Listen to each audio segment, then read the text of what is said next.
बाबू शोभाराम राजकीय कला महाविद्यालय अलवर के अर्थशास्त्र विभाग में आपका स्वागत है। पिछली चर्चा में हमने क्वाड्रेटिक इक्वेशंस के बारे में बात की थी, उनको किस तरह से हल किया जावे। परिचयात्मक रूप से हम युगपत समीकरणों का हल कैसे करेंगे इसके बारे में बात कर रहे हैं।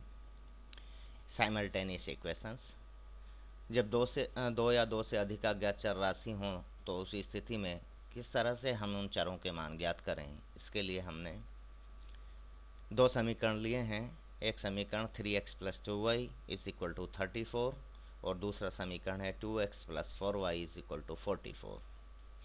दो अज्ञात चर हैं और दो ही समीकरण हैं तो इनके मान ज्ञात हो जाएंगे। अब इसके लिए हम क्या करते हैं कि जैसे ये समीकरण 1 है, अब हम चाहते हैं कि ये y है जो इसका y का गुणांक दोनों के बराबर हो जाए, तो इसके लिए समीकरण 1 को 2 से मल्टीप्लाई करेंगे, ठीक है। और 2 से मल्टीप्लाई करके 2 से गुणा करके समीकरण 2 में से इसको घटा देते हैं।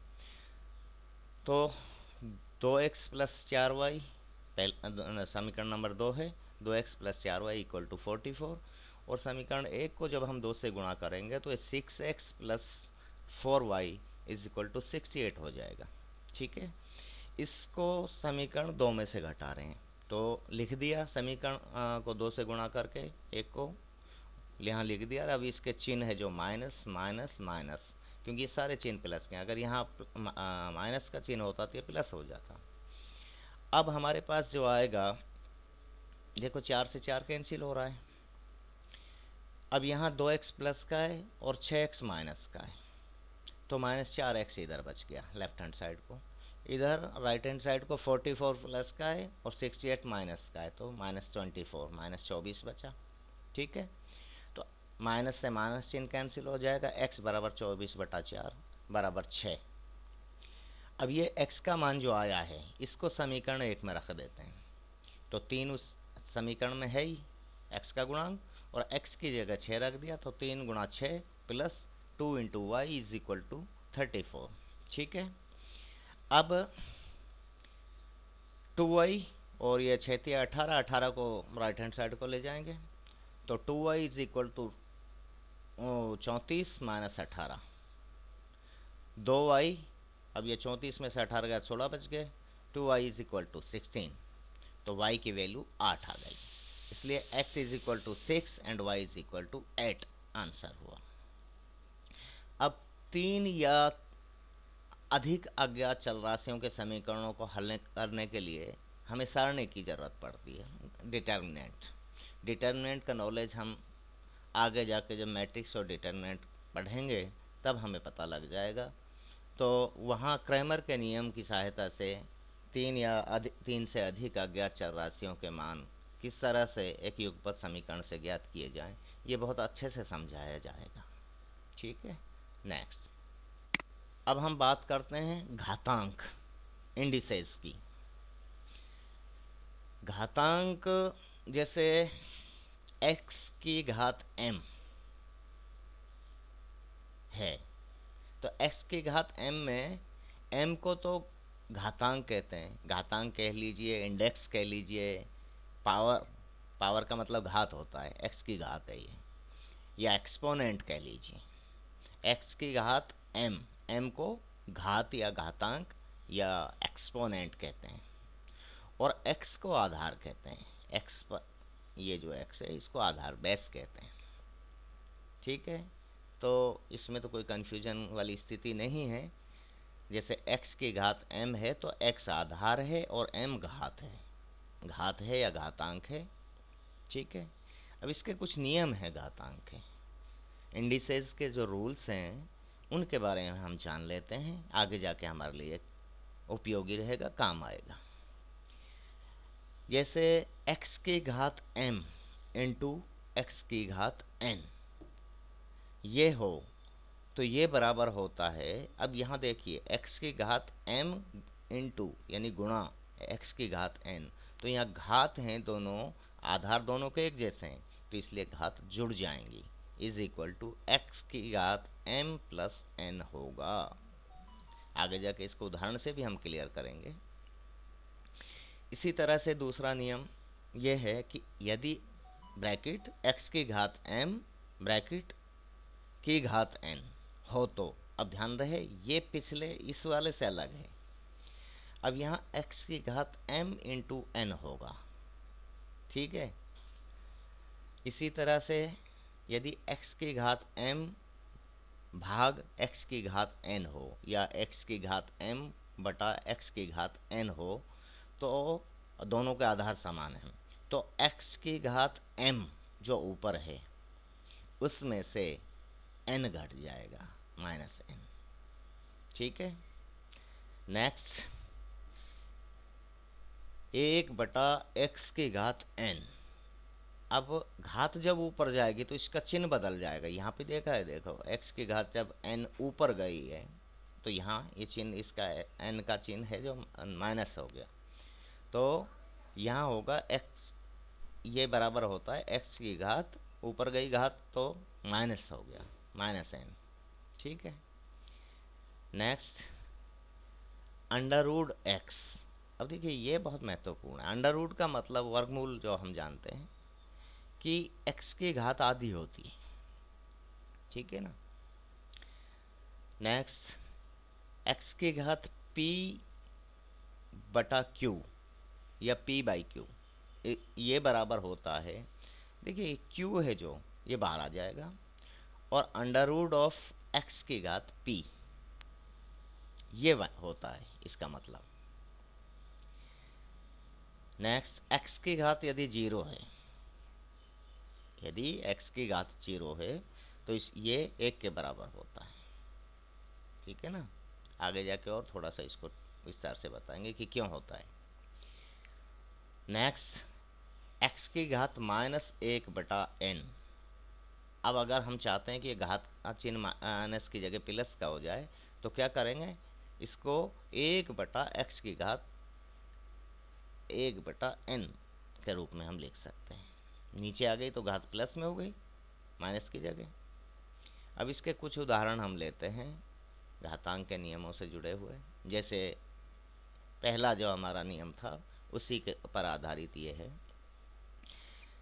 x की घात 8 इंटू एक्स की घात 3, ये बराबर होगा x की घात, अब देखो दोनों के आधार समान है और ये गुणा हो रहे हैं, तो x की घात 8 प्लस 3, ये हो गया x की घात 11, ठीक है ना। इसी तरह से अब जैसे 2 की घात 5 इंटू 2 की घात 3, अब दोनों के आधार बराबर हैं तो ये दो घात जुड़ जाएंगी यहाँ पे, तो 2 की घात 5 प्लस 3 बराबर 2 की घात 8 होगा, ठीक है ना। एक और उदाहरण, जैसे यदि x की घात 7 बटा x की घात 3 हो, घात कह लो पावर कह लो जो भी कहना चाहो, इज इक्वल टू, अब क्या होगा, ये जब ऊपर जाएगा तो इसके घात का चिन्ह है जो माइनस हो जाएगा प्लस की जगह, और अगर ये माइनस होता तो प्लस हो जाता, ठीक है। तो इज इक्वल टू एक्स की घात 7 में से 3 घट गया बराबर एक्स की घात 4 हो गया, ठीक है।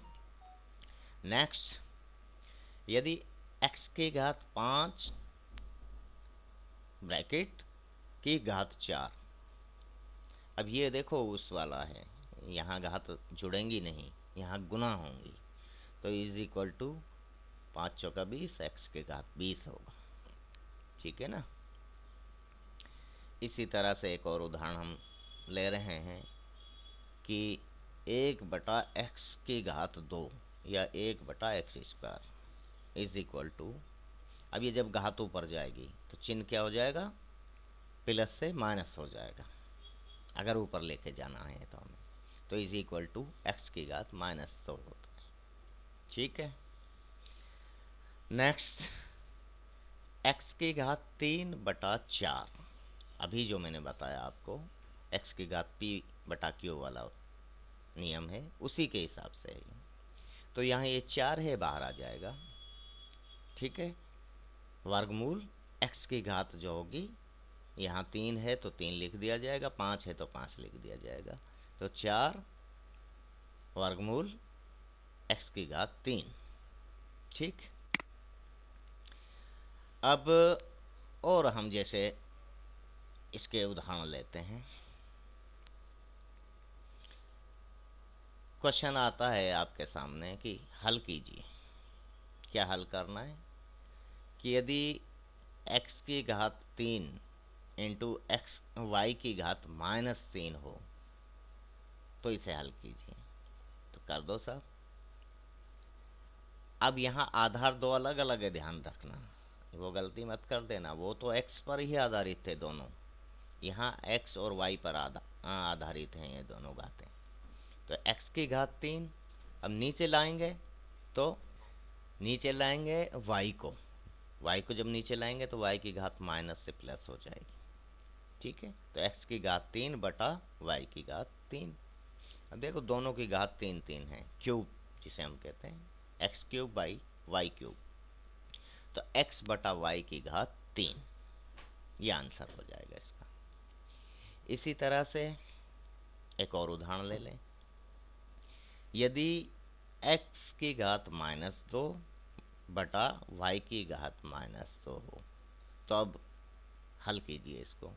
तो आसानी से कर सकते हैं, क्योंकि y की घात -2 है, इसको हम ऊपर ले जाएंगे तो ये प्लस हो जाएगी। x की घात -2 है, ऊपर से नीचे की तरफ ले आएंगे तो ये प्लस हो जाएगी। तो ये हो गया y की घात 2 बटा x की घात 2, या वाई स्क्वायर बटा एक्स स्क्वायर। ठीक है, तो ये y बटा x और दोनों की घात 2 2 है, इसलिए स्क्वायर हो जाएगा। ठीक है, नेक्स्ट। अब जैसे ये उदाहरण है हमारे सामने, 2 की घात 7 बटा 2। अब कैसे करें इसको, ध्यान रखना, ये 2 का मतलब है 2 की घात 1। ठीक है, तो 2 की घात 7, अब दोनों के आधार एक जैसे हैं, इसलिए अब ये 2 जब ऊपर जाएगा 2 की घात 1 तो ये घात घट जाएगी। तो 2 की घात 7 माइनस 1 बराबर 2 की घात 6। ठीक है, नेक्स्ट। 2 की घात 1 बटा 4। अब इसको कीजिए सर, इसको हम लिख सकते हैं 4 अंडर रूट 2 की घात 1, और 2 की घात 1 का मतलब 2 होता है, तो 4 अंडर रूट 2 होगा ये। नेक्स्ट, 2 की घात 2 बटा 3। ठीक है, 2 की घात 2 बटा 3 बराबर, कैसे लिखें इसको, ये जो बटा का है तो बाहर आ जाएगा, और घात है जो ऊपर वाला है ये उसकी घात में हो जाएगा शामिल, वर्गमूल लगेगा इसमें। तो 3 अंडर रूट 2 की घात 2। अब 2 की घात 2 का मतलब है 2 दूना 4, 2 गुणा 2 होता है ना, तो ये बराबर होगा 3 अंडर रूट 4। अब अंडर रूट 4 का मतलब 2 होता है, वैसे इसको 3 गुणा 2 6 हो जाएगा, सही माने में देखे तो। ठीक है, नहीं 6 नहीं होगा, 3 अंडर रूट 4 यही होगा। ठीक है, नेक्स्ट। 2 की घात 0। 2 की घात 0 का मतलब होता है 1। 10 की घात 0 का मतलब ये 1 ही है। x की घात 0 का मतलब ये 1 ही है, ये हमने पहले भी बताया आपको, x की घात 0। अब कैसे होता है x की घात 0 का मतलब 1, ये देखो आप, x की घात 0 का मतलब होता है x की घात 1 माइनस 1, यही तो होगा। अब ये बराबर होता है x की घात 1, और इसको जो माइनस चिन्ह है नीचे ले आएंगे तो x की घात 1, x की घात 1 बटा x की घात 1। अब x की घात 1 का भाग दिया जा रहा है इसमें, तो एक बार जा रहा है, इज इक्वल टू 1, इसलिए ये 1 होता है। तो ये घातांक के कुछ नियम हैं जो आगे जाके हम इनको काम में लेने वाले हैं। इस तरह से द्विघातीय समीकरण का हमारा ये चैप्टर है, टॉपिक है, इसको मैं कंप्लीट समझ रहा हूँ। आगे जाके जैसी ज़रूरत पड़ेगी हम उस तरह के उदाहरण और ले लेंगे। अगला जो टॉपिक हमारा होगा उस पर नेक्स्ट व्याख्यान में हम चर्चा करेंगे, डिस्कशन करेंगे, और ये आपके लिए उपयोगी रहेगा, क्योंकि अब कोविड-19 का जो दौर है इसमें ऑनलाइन टीचिंग के अलावा कोई और विकल्प सरकारों के पास नहीं है। तो हमें भी सरकार का सहयोग करना है।